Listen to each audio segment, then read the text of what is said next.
Hello, we're back. Oh, wrong thing. Music going here. Turn down my phone.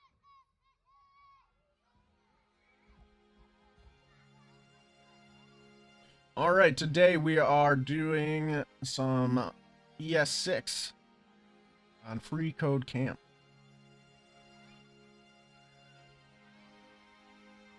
ECMAScript is a standardized version of JavaScript with the goal of unifying the language's specifications and features.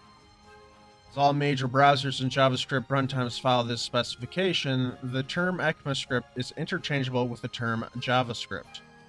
Most of the challenges on Free Code Camp use the ECMAScript 5 ES6 specification of the language, finalized in 2009, but JavaScript is an evolving programming language. As features are added and revisions are made, new versions of the language are released for use by developers. The most recent standardized version is called ECMAScript 6, ES6, released in 2015. The new version of the language adds some powerful features that will be covered in this section of challenges. So we're going to learn about arrow functions, classes, modules, promises, generators, and let and const. Not all browsers support ES6 features. If you use ES6 in your own projects, you may need to use a program, transpiler, to convert your ES6 code into ES5 until browsers support ES6.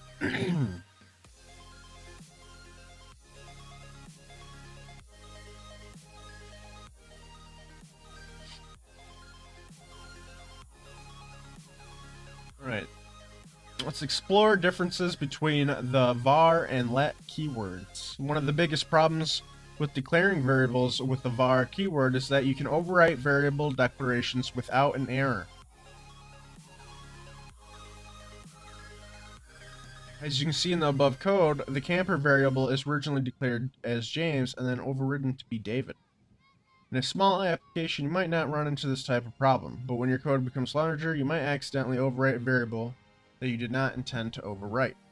Because this behavior does not throw an error, searching and fixing bugs becomes more difficult. A new keyword called let was introduced in ES6 to solve this potential issue with the var keyword.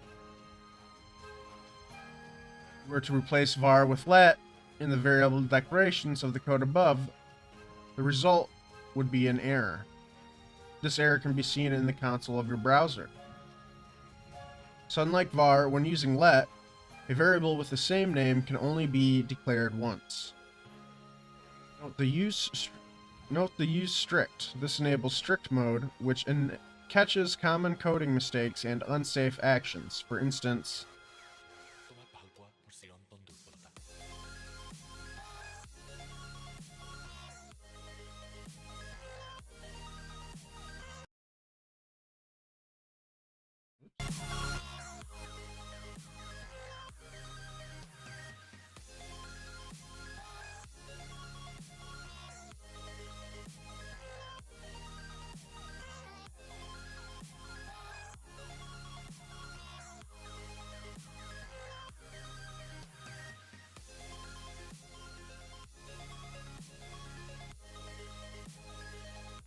alrighty. Update the code so it only uses the let keyword.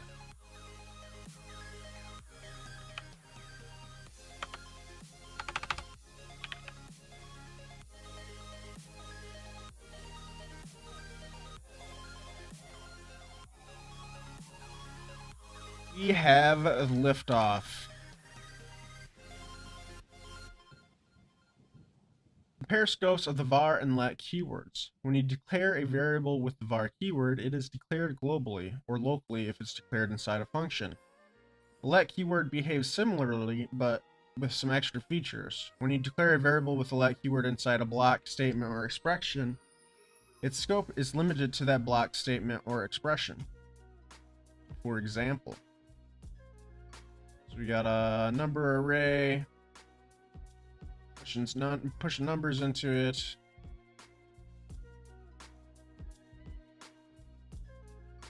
var keyword With the var keyword, I is declared globally, so when I++ is executed, it updates the global variable.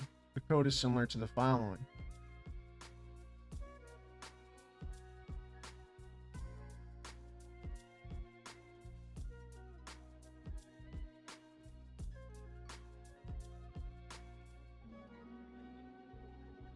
This behavior will cause problems if you were to create a function and store it for later use inside a for loop that uses the I variable.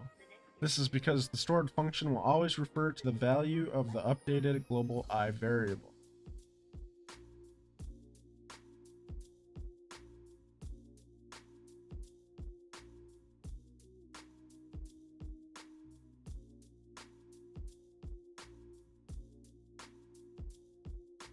So you can see print number 2 prints 3 and not 2. This is because the value assigned to I was updated and the print num2 returns the global I and not the value I had when the function was created in the for loop. Let keyword does not follow this behavior.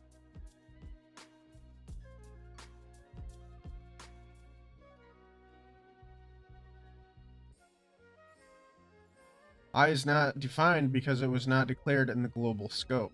It is only declared within the for loop. Print number 2 turned the correct value because 3 different I variables with unique values 0, 1, and 2 were created by the let keyword within the loop statement. Fix the code so that I declared in the if statement is a separate variable than I declared in the first line of the function. Be certain not to use the var keyword anywhere in your code. This exercise is designed to illustrate the difference between how var and let keywords assign scope to the declared variable. When programming a function similar to the one used in this exercise, it is often better to use different variable names to avoid confusion.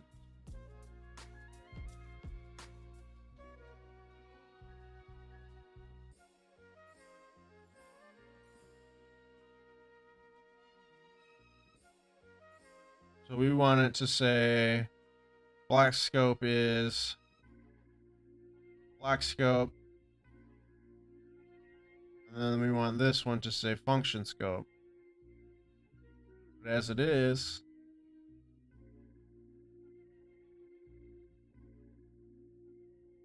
these both should say block scope.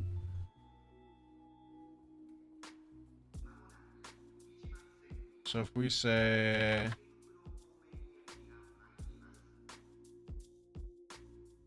then the two should be different. Yeah.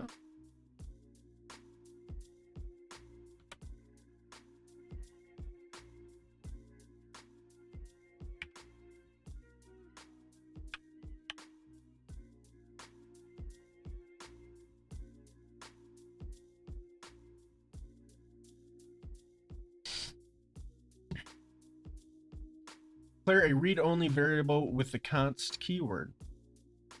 Let is not the only new way to declare variables. In ES6, you can also declare variables using the const keyword, like constant. Const has all the awesome features that let has, with the added bonus that variables declared using const are read-only. They are a constant value, which means that once a variable is assigned with const, it cannot be reassigned. As you can see, trying to reassign a variable declared with const will throw an error. You should always name variables you don't want to reassign using the const keyword. This helps when you accidentally attempt to reassign a variable that is meant to say constant. A common practice when naming constant is to use all uppercase letters with words separated by an underscore. Change the code so that all variables are declared using let or const. Use let when you want the variable to change and const when you want the variable to remain constant. Also, rename variables declared with const to conform to common practices, meaning constants should be in all caps.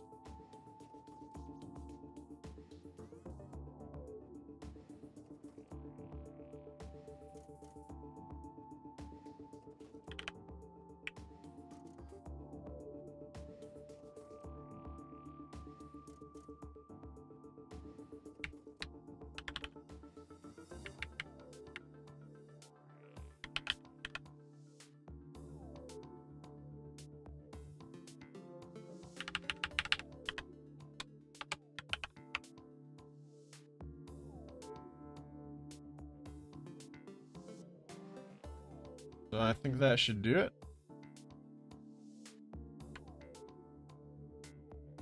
Maybe later. Mutate an array declared with const. The const declaration has many use cases in modern JavaScript.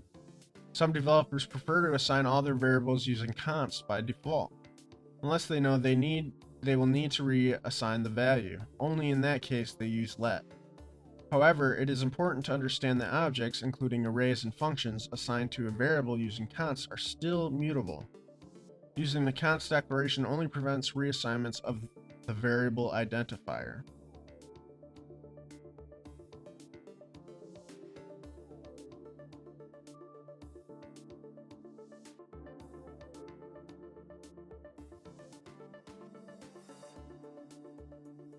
So with this array, you can't edit the whole array, but you can edit things inside of it. As you can see, you can mutate the object 567 itself, and the variable s will still point to the altered array 5645. Like all arrays, the array elements in s are mutable, but because const was used, you cannot use the variable identifier s to point to a different array using the assignment operator. An array is declared as const s equals 572. Change the array to 257 using various element assignment.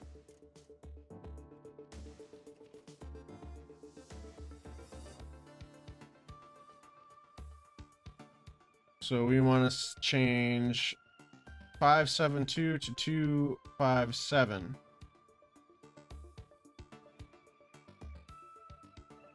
So we could just do 0 equals 2 equals 5.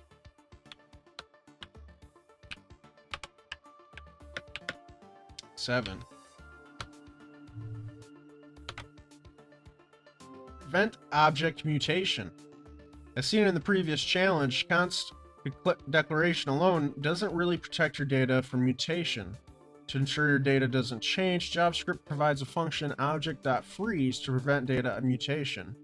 Once the object is frozen, you can no longer add, update, or delete properties from it. Any attempt at changing the object will be rejected without an error.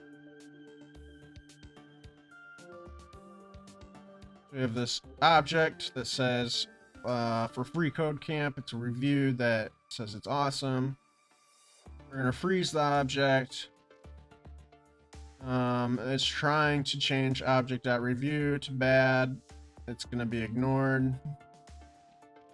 Object creating new prop is ignored because we froze it. And when we log the object, we get the same object that we had originally. In this challenge, you're going to use object.freeze to prevent mathematical constants from changing. You need to freeze the math constants object so that no one is able to alter the value of pi, add, or delete properties.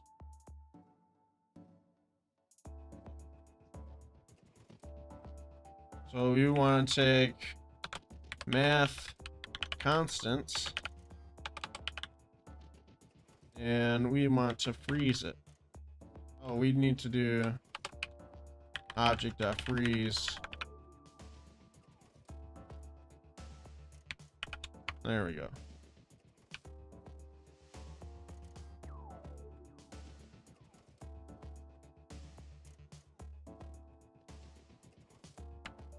Sweet.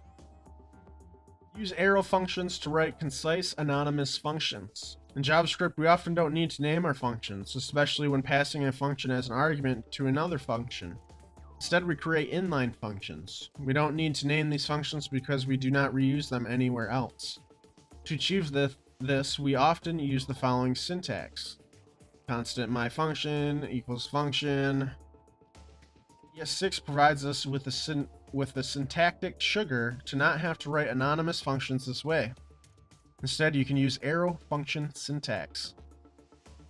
So we get rid of the function, word function, and instead we have the parentheses for our perimeters, and then we have the arrow, which is nice.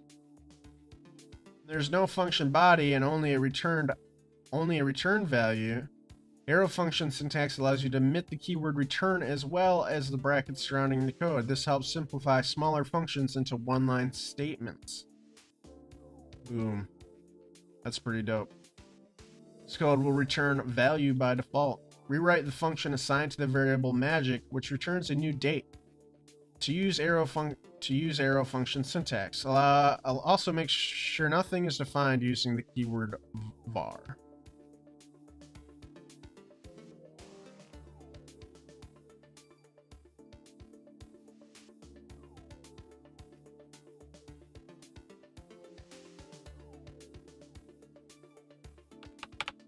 So we're going to say constant magic, and then we're going to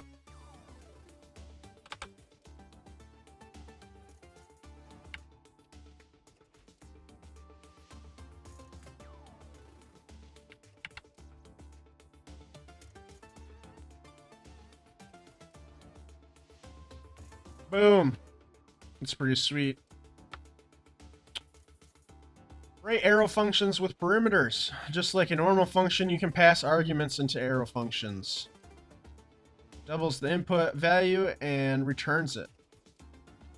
You can pass more than one argument into arrow functions as well. Write the myConcat function, which appends contents of R2 to R1, so the function uses arrow function syntax. So again, we're gonna delete function here.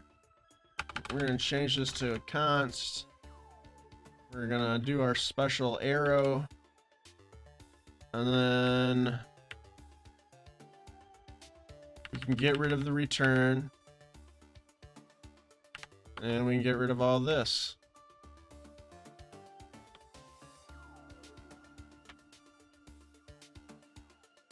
Right, higher order arrow functions. It's time to see how powerful arrow functions are when processing data. Arrow functions work really well with higher order functions such as map, filter, and reduce that take other functions as arguments for processing collections of data. Read the following code. So we got some fake Facebook posts, and we're gonna filter them, and we want to grab each post and get the post thumbnail. If it is not equal to null, and post shares is greater than 100, and post likes is greater than 500. We have written this with filter to at least make it somewhat readable. Now compare it to the following code, which uses arrow function syntax instead. This code is more succinct and accomplishes the same task with fewer lines of code. Use arrow function syntax to compute the square of only the positive integers. Fractions are not integers. In the array real number array, and store the new array in the variable square integers.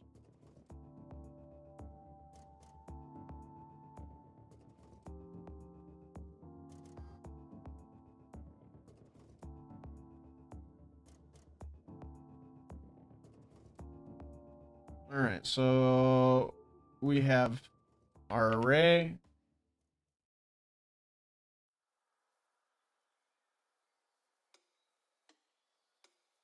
And that's gonna be, we're gonna filter it. And we're gonna get the number.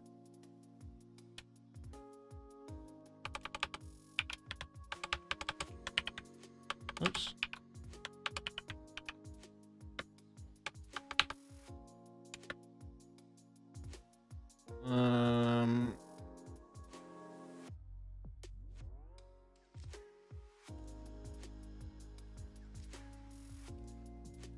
We're going to return the number if it's equal to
Use arrow function syntax to compute the square of only the positive integers. Fractions are not integers.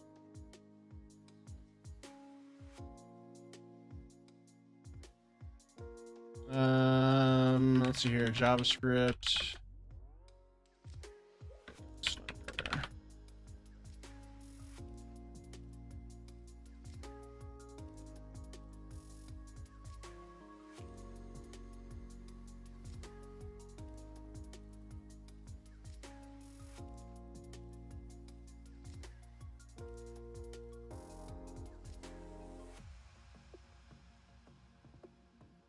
All right, so we're going to return the number if it's not less than 0 and number is integer number and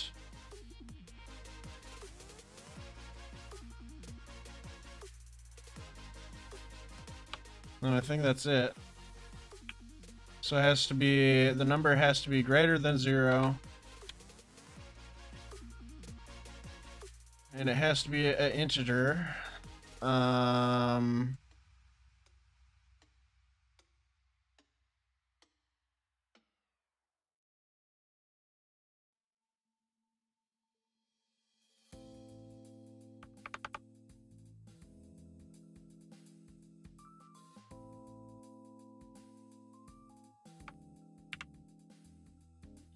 Let's see here.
Right, a filter.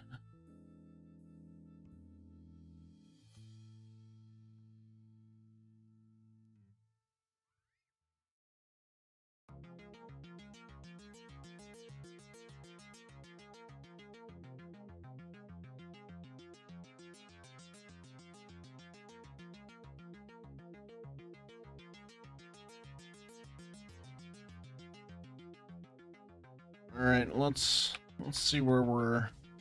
Oh, wrong thing there.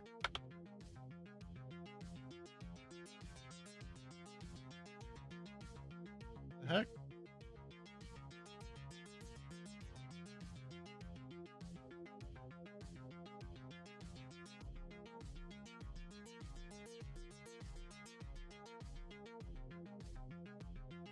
Let's grab this and refresh.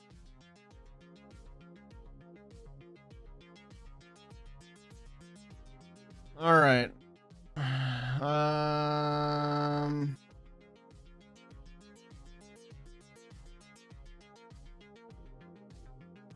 Oh, it's squared. Duh.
So we got the right numbers.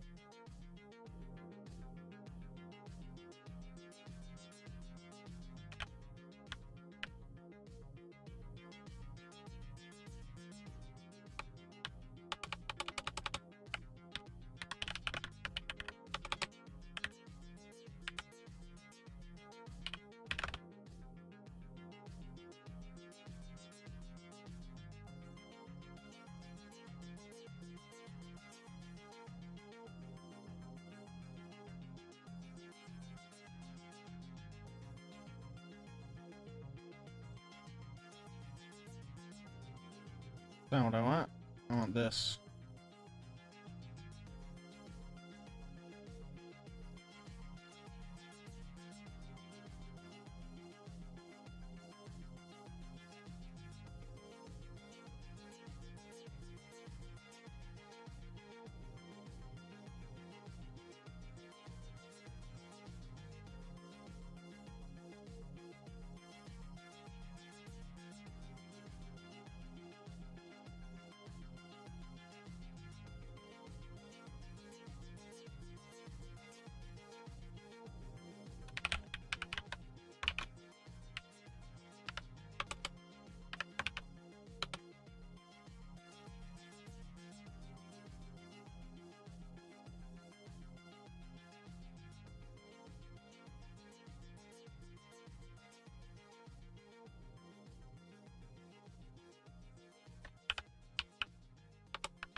I'm so confused.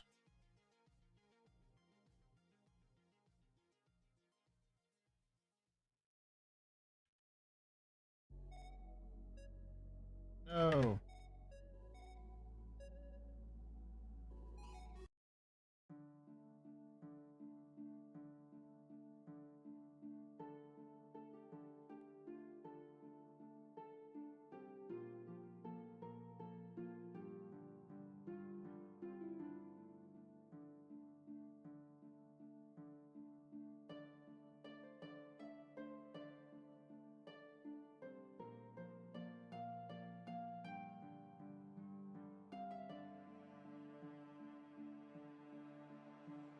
Well, it'd be nice if I could like see what my answers are.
Oh, okay.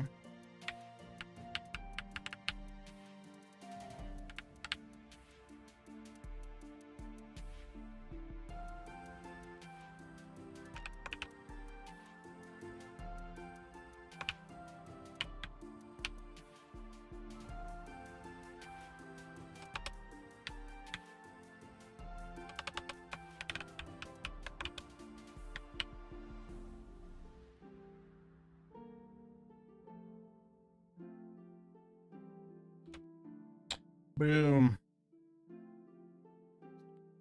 So, yeah. wasn't letting me do it on the return. I had to return them and then take that new array and convert. Set the default parameters for your functions. In order to help us create more flexible functions, ES6 introduces default parameters for functions. Check out this code. So we have a default anonymous name. The default parameter kicks in when the argument is not specified. It is undefined. As you can see in the example above, the parameter name will receive its default value anonymous when you do not provide a value for the parameter. You can add default values for as many parameters as you want.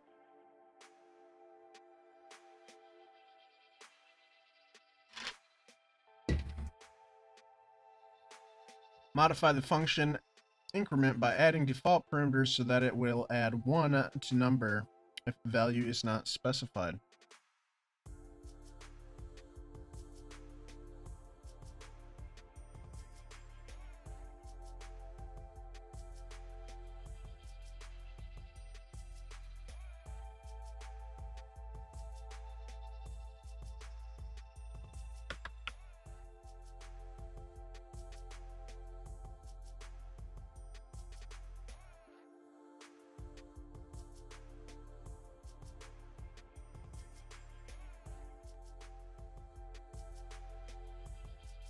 Use the REST operator with function parameters. In order to help us create more flexible functions, ES6 introduces the REST operator for function parameters.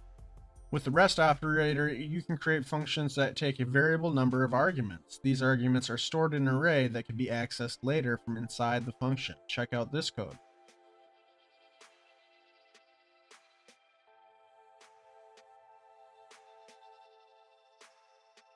REST operator eliminates the need to check the args array and allows us to apply map, filter, and reduce on the parameters array. Modify the function sum so that it uses the REST operator and it works in the same way without any number of parameters.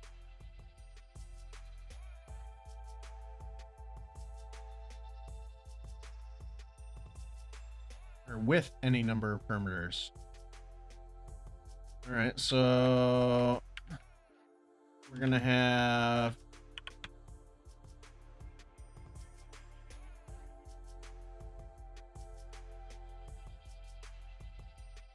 nums and, well, let's just say args because it's already args. And we don't need this anymore, right? So we can just do that.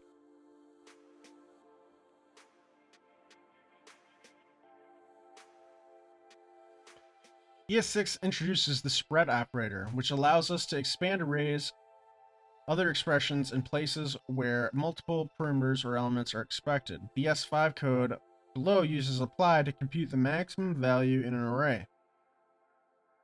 Mathmax apply. Turn 9.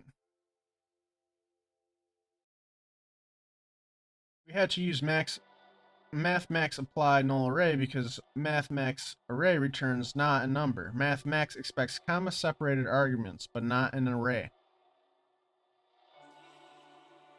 The spread operator makes the syntax much better to read and maintain.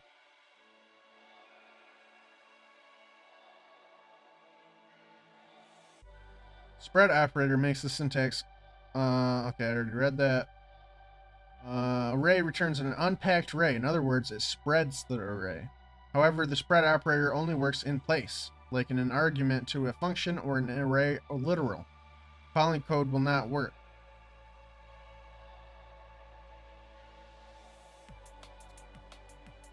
Copy all contents of array 1 into another array, array 2, using the spread operator.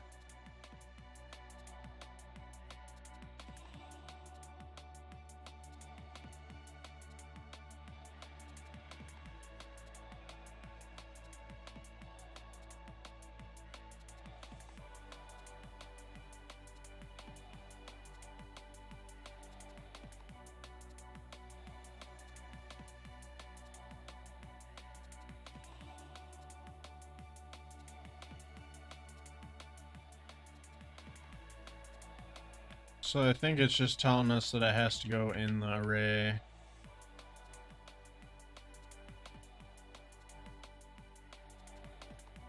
that. Use destructuring assignment to assign variables from objects. We saw earlier how the spread operator can effectively spread or unpack the contents of their array. We can do something similar with objects as well. Destructuring assignment is special syntax for neatly assigning values taken directly from an object to variables. Consider the following ES5 code. Variable voxel. Here's the same assignment statement with ES6 destructuring syntax. So we have constant XYZ equals voxel.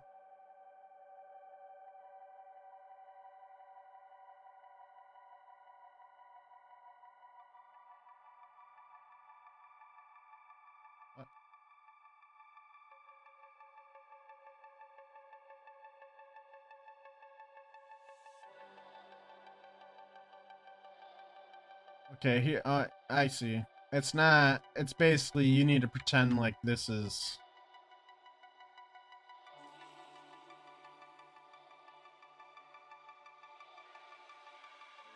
Instead, you want to store the values of voxel X into A, voxel Y into B, and voxel Z into C. You have that freedom as well.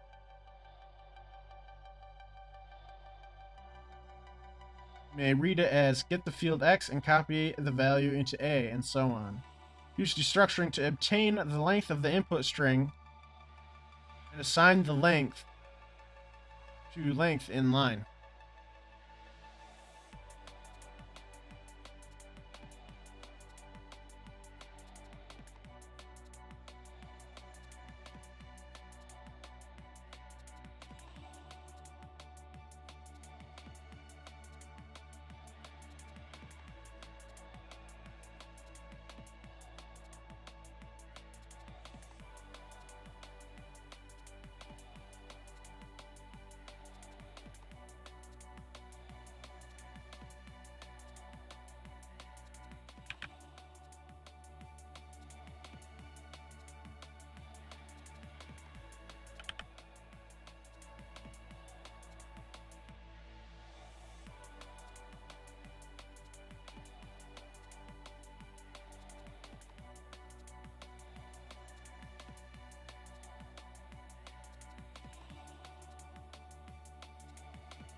Okay.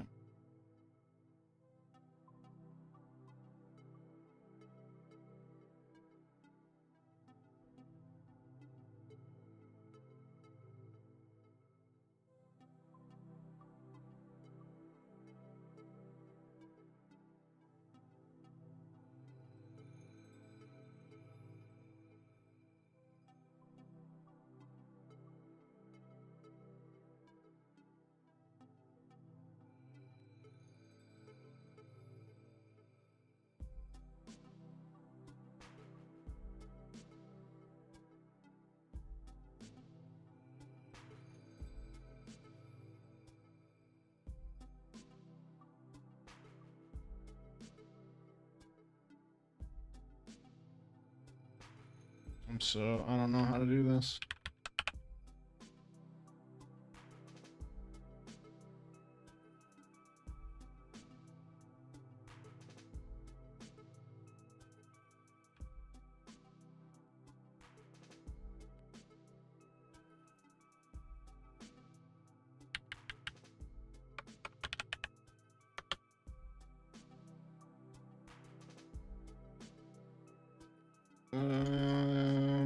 No, I want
I don't understand.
All right.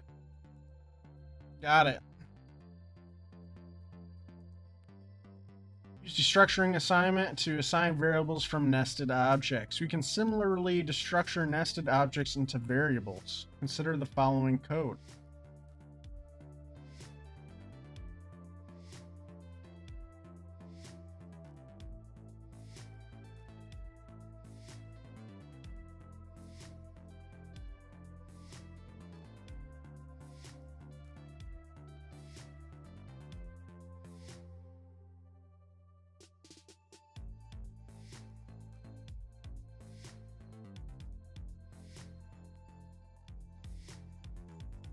So we're making const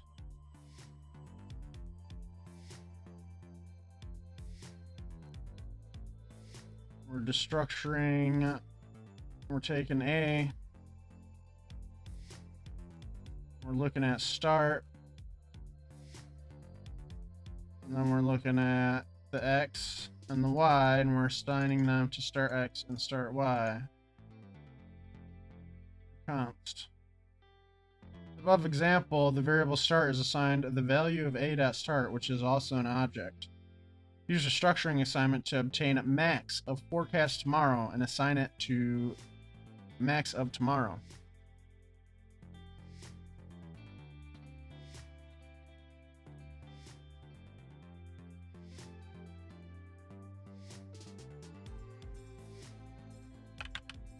So this is going to be max of tomorrow.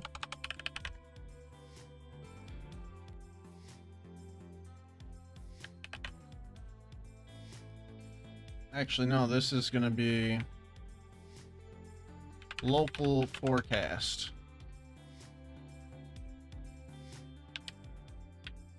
And then we have tomorrow.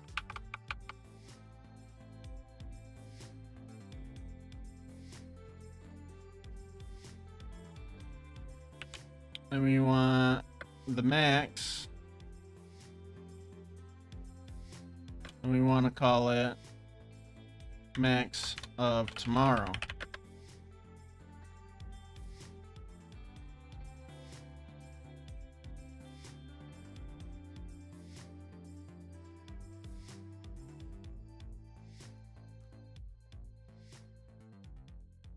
Is that not?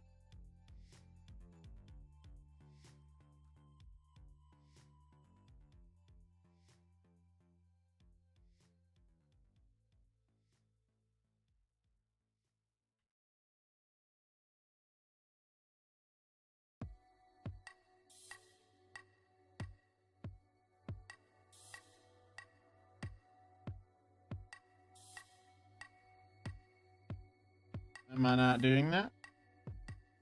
84.6, max of tomorrow. Nested example. Example that copies that.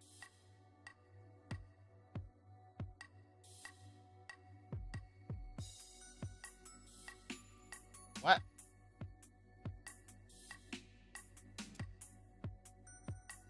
Oh, what?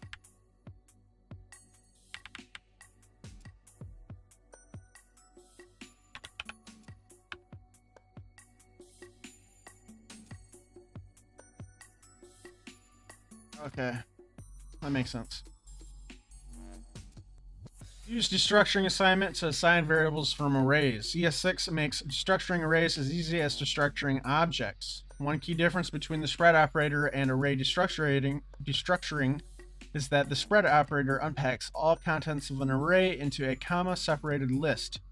Consequently, you cannot pick or choose which elements you want to assign to variables.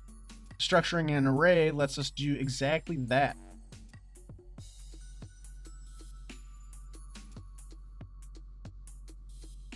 Variable A is assigned to the first value, and B is assigned to the second value of the array. You can also access the value at any index in an array with destructuring by using commas to reach the desired index. It's a little ugly. Use destructuring assignment to swap the values of A and B so that A receives the value stored in B and B receives the value stored in A. So we would just say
okay, so my first example didn't work, but this one is a working solution, but it's not working.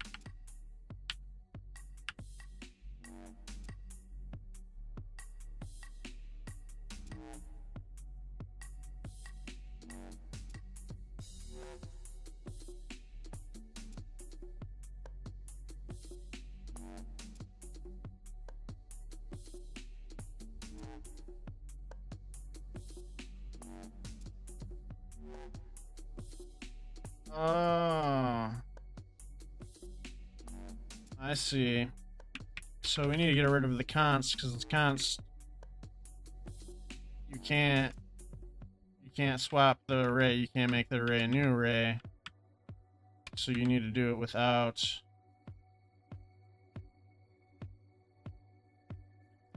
So is the example purposely wrong? Or does the example work? I don't know.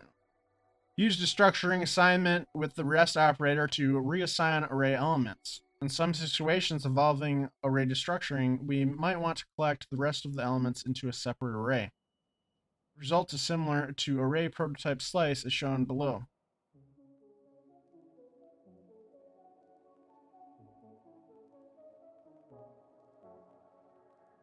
So we could pull out just the first and second one, and then the rest of them go into this third slot as another array. Variables A and B take the first and second values from the array. After that, because of rest operator's presence, array gets the rest of the values in the form of an array. Rest element only works correctly as the last variable in the list, as in you cannot use the rest operator to catch a subarray that leaves out last element of the original array. Use destructuring assignment with the rest operator to perform an effective array prototype slice so that array is a subarray of the original array source with the first two elements omitted.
Use destructuring assignment to pass an object as a function's parameters. In some cases, you can destructure the object in a function argument itself.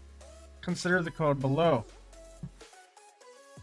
So we have a constant profile update, which is a function. You pass up profile data.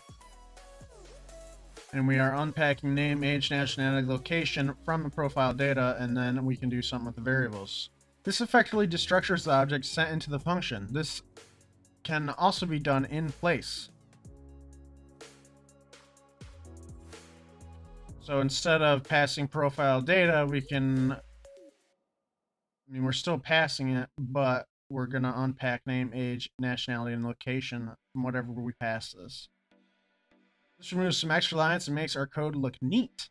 This has the added benefit of not having to manipulate an entire object in a function. Only the fields that are needed are copied inside the function.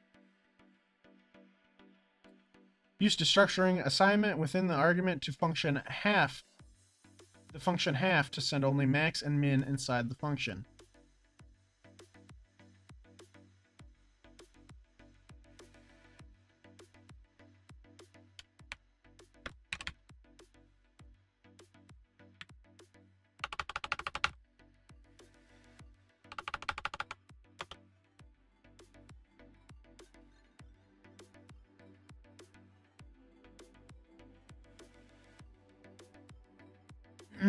All right. ES6 creates strings using template literals. A new feature of ES6 is the template literal. This is a special type of string that makes creating complex strings easier. Woohoo! Template literals allow you to create multi-line strings and to use strings interpolation features to create the strings. Consider the code below. We have a person object. And then we have a greeting. Hello, my name is... And it looks like we have a new line, and it says his name. Nope. New line, it says his name, and then there's a new line. I am person age, years old. That's a log greeting. Prince, hello, my... Okay. A lot of things happen here. Firstly, the example uses backticks, not quotes, to wrap the string. Secondly, notice the string is multi-line, both in the code and the output. This saves inserting within strings. Variable syntax, the $, curly braces, variable syntax used above as a placeholder. Basically, you won't have to use concatenation with the plus operator anymore. Woohoo! To add variables to strings, you just drop the variable in a template string and wrap it with and that. Similarly, you can include other expressions in your string literal, for example. So you can do some funky stuff. This new way of creating strings gives you more flexibility to create robust strings. Use template literal syntax with backticks to display each entry of the result object's failure array. Each entry should be wrapped inside an li element with the class attribute text warning and listed within the result display array.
Oh, it's passing result.failure.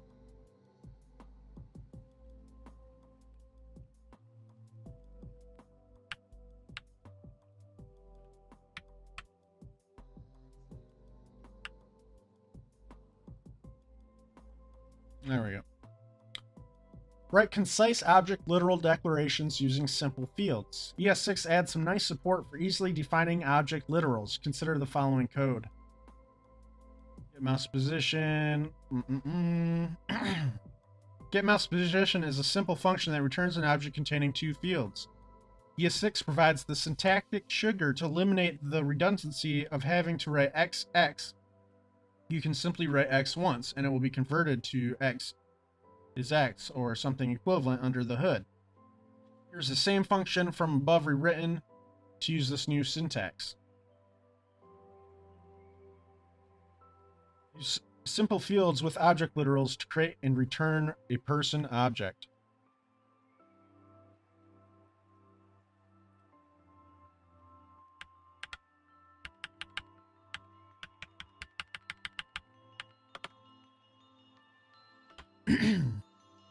Write concise declarative functions with ES6. When defining functions within objects in ES5, we have to use the keyword function as follows. With ES6, you can remove the function keyword and colon altogether when defining functions in objects. Here's an example of that. Factor the function setGear inside the object bicycle to use the shorthand syntax described above.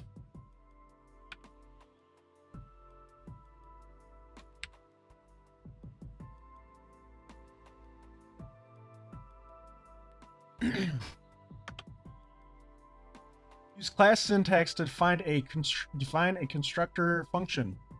ES6 provides a new syntax to help create objects using the keyword class. This is to be noted that the class syntax is just a syntax and not a full-fledged class-based implementation of object-oriented paradigm, unlike in languages like Java, Python, or Ruby. In ES5, we usually define a constructor function and use the new keyword to instantiate an object.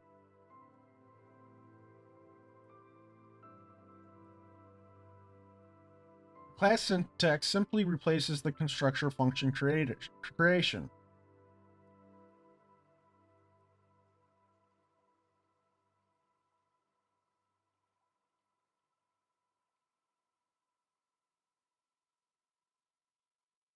Notice that the class keyword declares a new function and a constructor was added, which would be invoked when new is called to create a new object.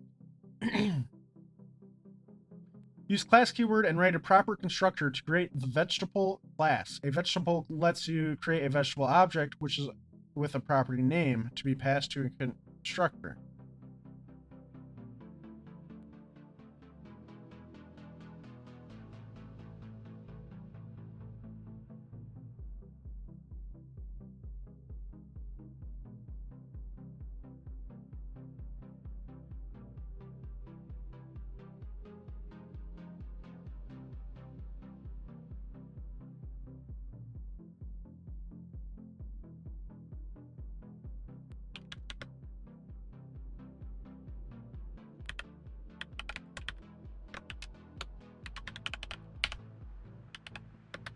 I've honestly never done classes in JavaScript before.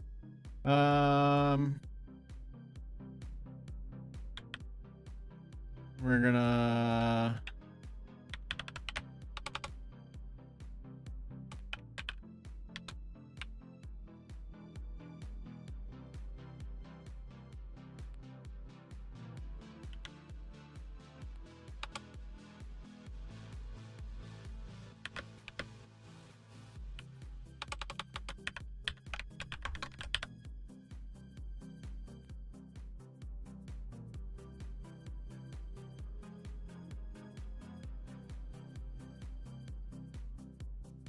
use getters and setters to control access to an object. You can obtain values from an object and set a value of a property within an object. These are classically called getters and setters. Getters functions are meant to simply return or get the value of an object's private variable to the user without the user directly accessing the private variable. Setter functions are meant to modify or set the value of an object's private variable based on the value passed into the setter function. This change could involve calculations or even overwriting the previous value completely. So we have a class book. The constructor accepts an author, which makes this author underscore author equal to the author. Then we have a getter, so get writer, which will return this underscore author, and set writer with the updated author that will set it for us. So then we create a new book anonymous, and the laugh out loud writer is anonymous, and then laugh out loud.writer equals what? Changes it because we have these getters and setters. Notice the syntax we're using to invoke the getter and setter, as if they were not even functions. Getters and setters are important because they hide internal implementation details.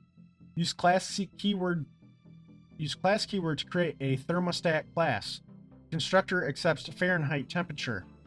Now create getter and setter in the class to obtain the temperature in Celsius scale. Remember that C equals this calculation, okay, where F is the value of temperature in Fahrenheit scale and C is the value of the temperature in Celsius scale. Note, when you implement this, you would be tracking the temperature inside the class in one scale, either Fahrenheit or Celsius. This is the power of getter or setter. You're creating an API for another user who would get the correct result no matter which one you track. In other words, you're abstracting implementation details from the consumer.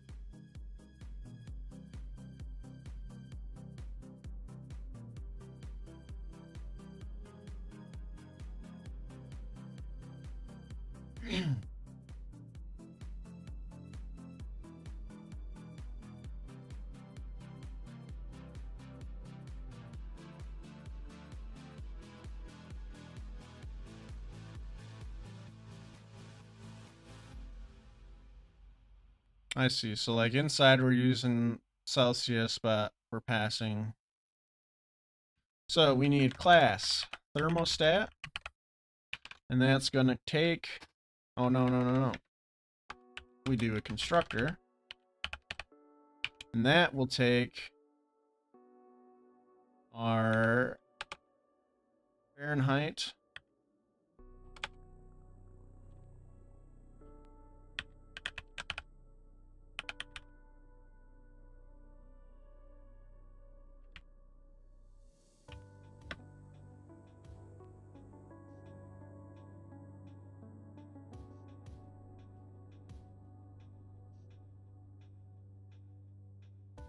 and we'll say this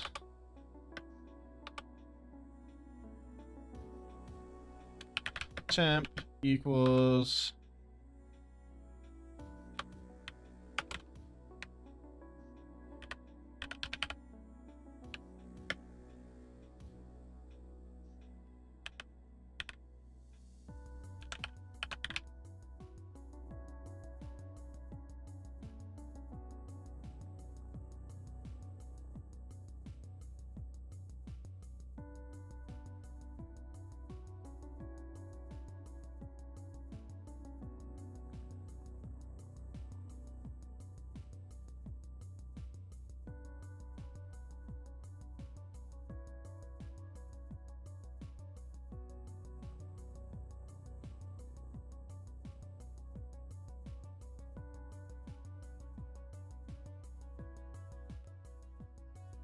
and then we're gonna temperature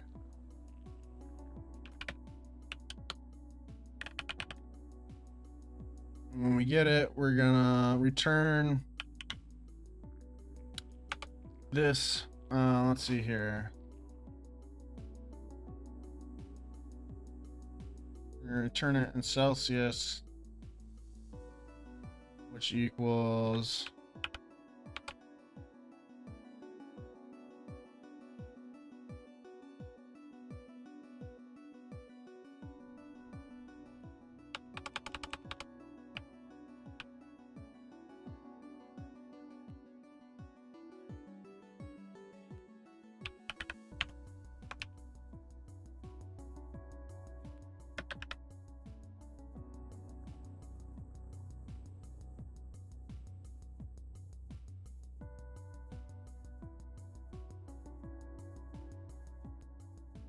and set temperature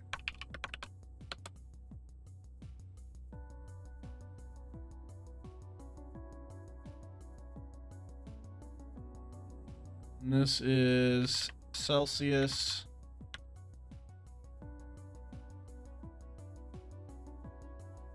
helps if you spell it right.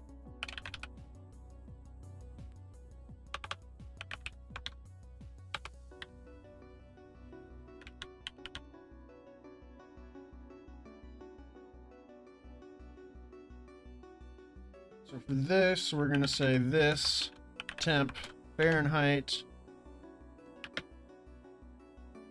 equals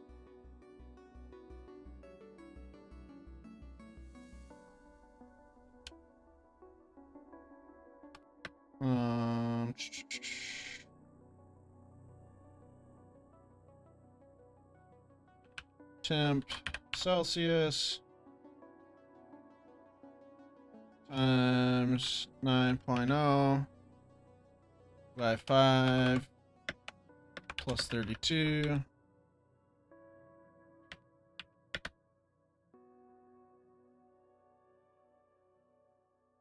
All right.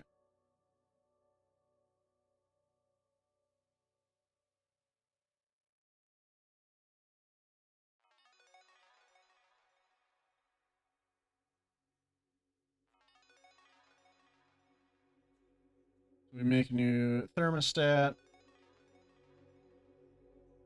We pass in 76 Fahrenheit. When we try to get the temperature, it's going to return it in Celsius. When we set the temperature, this setting is in Celsius.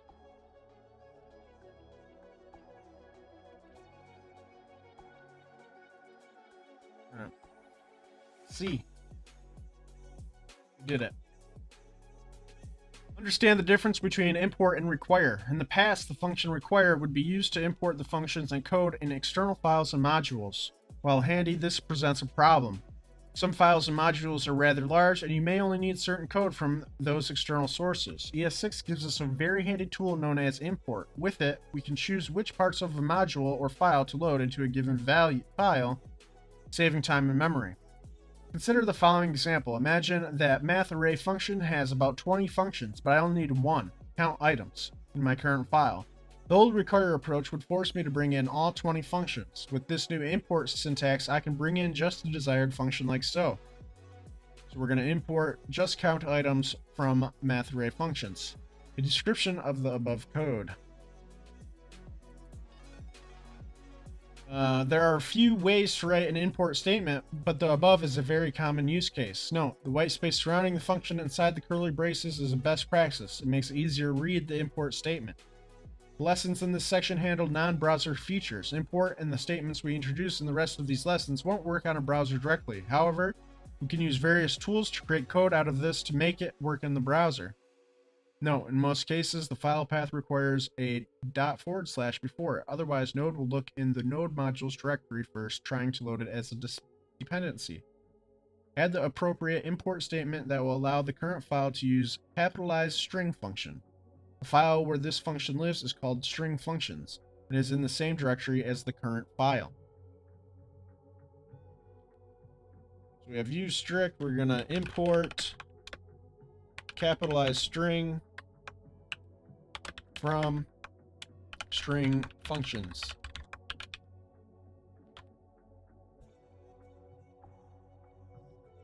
Use export to reuse a code block. In the previous challenge, you learned about import and how it can be leveraged to import small amounts of code from large files. In order for this to work, though, we must utilize one of the statements that goes with import, known as export. When we want some code, a function, or a variable to be usable in another file, we must export it in order to import it into another file. Like import, export is a non-browser feature. The following is what we refer to as a named export. With this, we can import any code we export into another file with the import syntax we learned in the last lesson. Here's an example.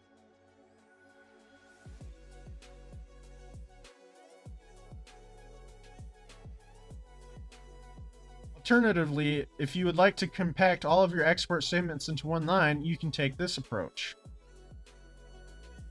Either approach is perfectly acceptable. Below are two variables that I want to make available for other files to use. Utilizing the first way I demonstrated, export the two variables.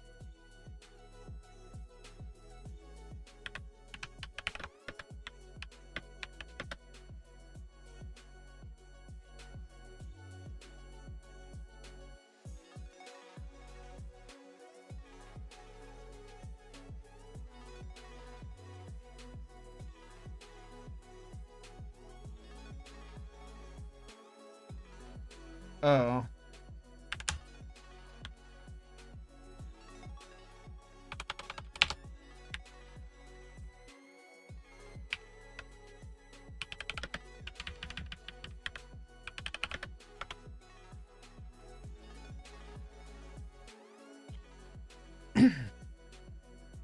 Use Use asterisk to import everything from a file. Suppose you have a file that you wish to import all of its contents into the current file.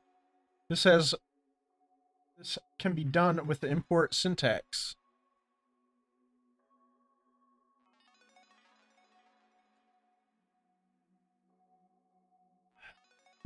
Here's an example where the contents of a file named math functions are imported into a file in the same directory. So import asterisk is my math module. So instead of math functions, okay, import, yeah. You may use any name following the import asterisk as portion of the statement. In order to utilize this method, it requires an object that receives the imported values. From here, you use the dot notation to call your imported values. Code below requires the contents of a file, capitalized strings, found in the same directory as it's imported. Add the appropriate import statement to the top of the file using the object provided.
Create an export fallback with export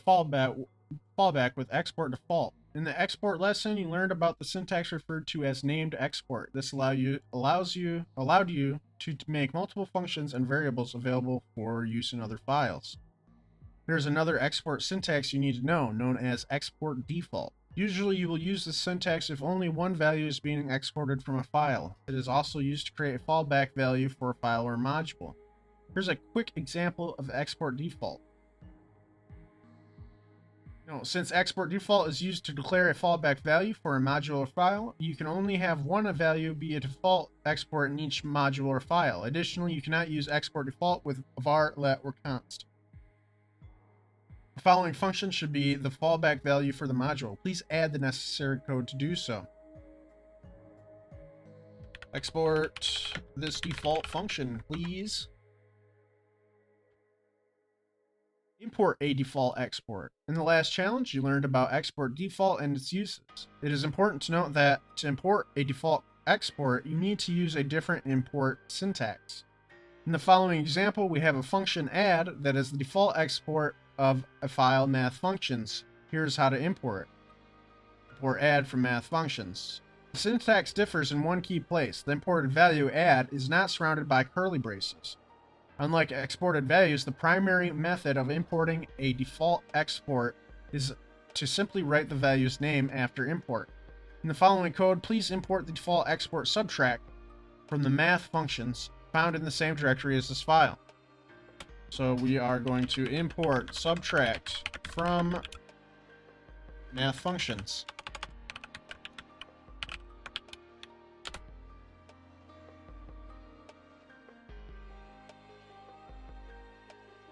Not match, math.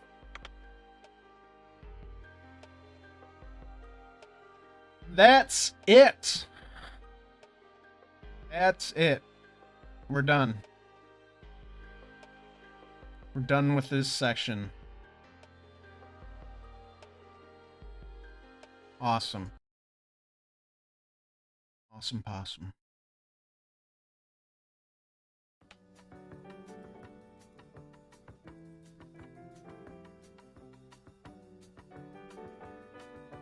Oh man, that was good. That was a good. That was good for me because ES6 is still new, and I'm old school, so I always use some refreshers. Tomorrow, I'll be back 1 p.m. EST for regular expressions, my favorite.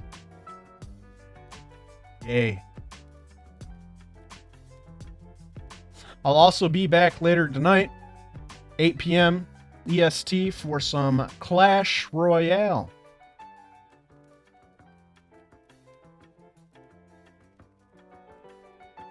And seeing how it's Thursday, I won't be back again, so that's tonight, till Monday.